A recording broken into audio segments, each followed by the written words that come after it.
Tu es malade? Ce n'est rien, un peu de fatigue.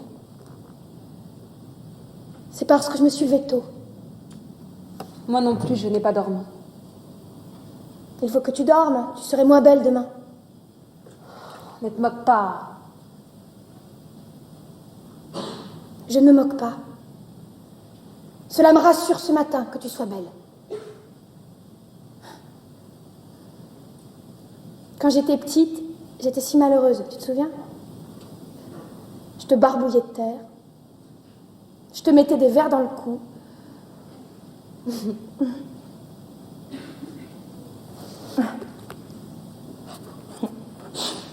Une fois, j'étais attachée à un arbre et je t'ai coupé tes cheveux. Tes beaux cheveux.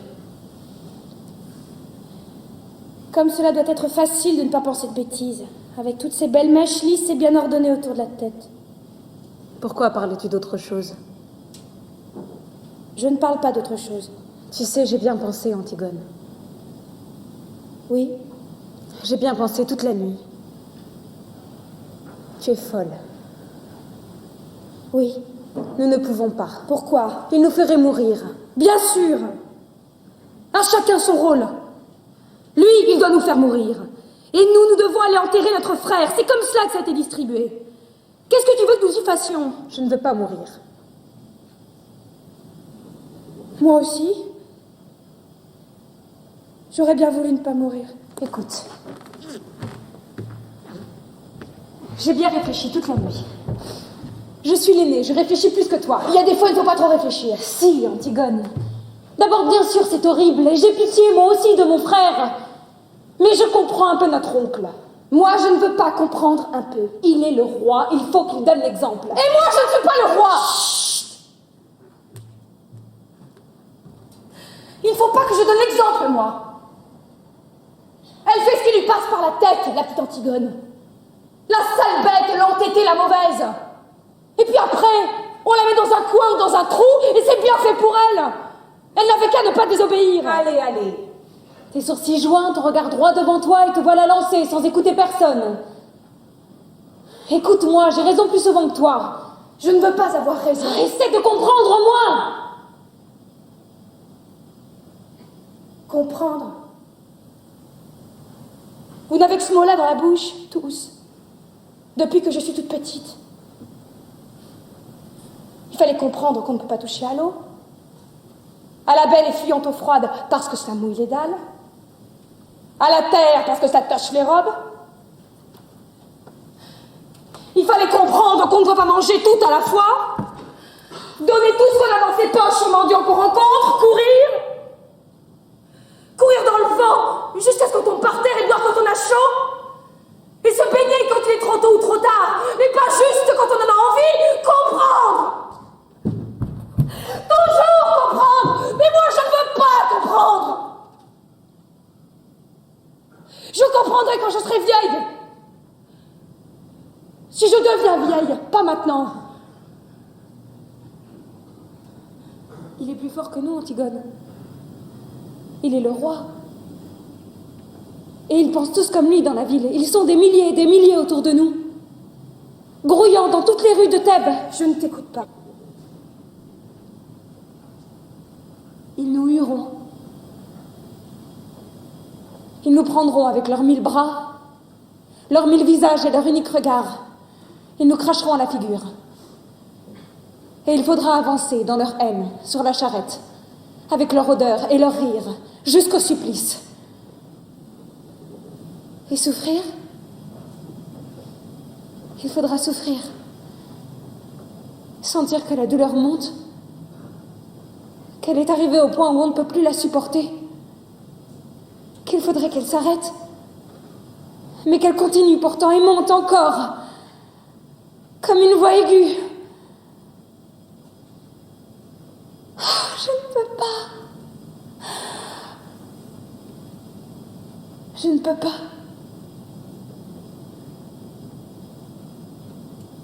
Comme tu as bien tout pensé.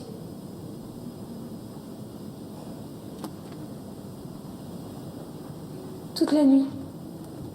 Pas toi? Si, bien sûr. Tu sais, moi, je ne suis pas très courageuse. Moi non plus. Mais qu'est-ce que cela fait?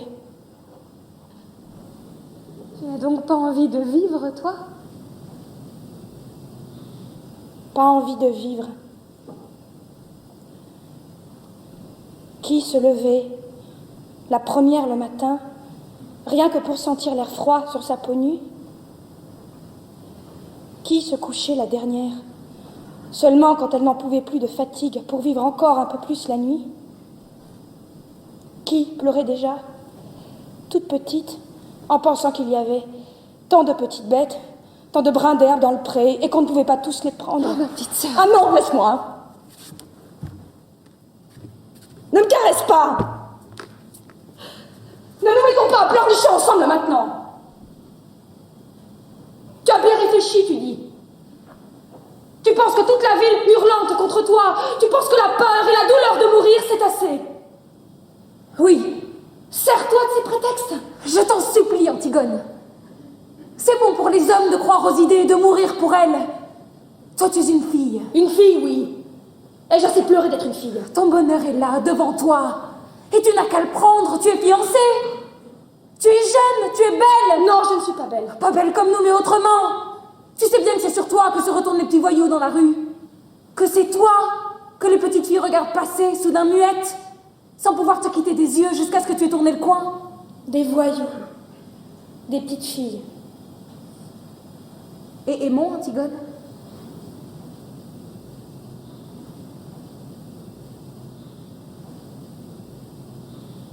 Je parlerai tout à l'heure à Aimon. Aimon sera tout à l'heure une affaire réglée. Tu es folle. Tu m'as toujours dit que j'étais folle. Pour tout, depuis toujours.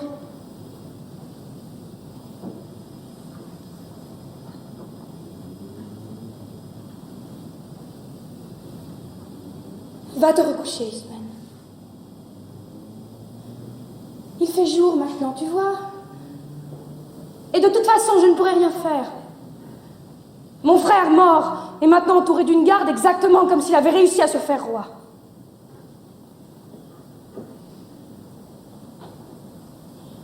Va te recoucher. Tu es toute pâle de fatigue. Et toi? Je n'ai pas envie de dormir. Mais je te promets que je ne bougerai pas d'ici avant ton réveil. Nourrice va m'apporter à manger. Va dormir encore. Le soleil se lève seulement. Tu as les yeux tout petits de sommeil. Va.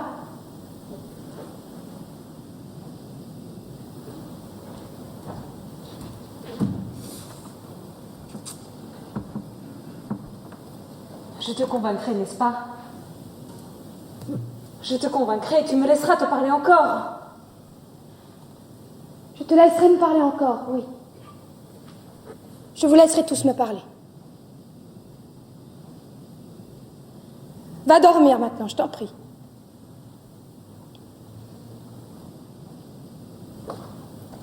Tu serais moins belle demain.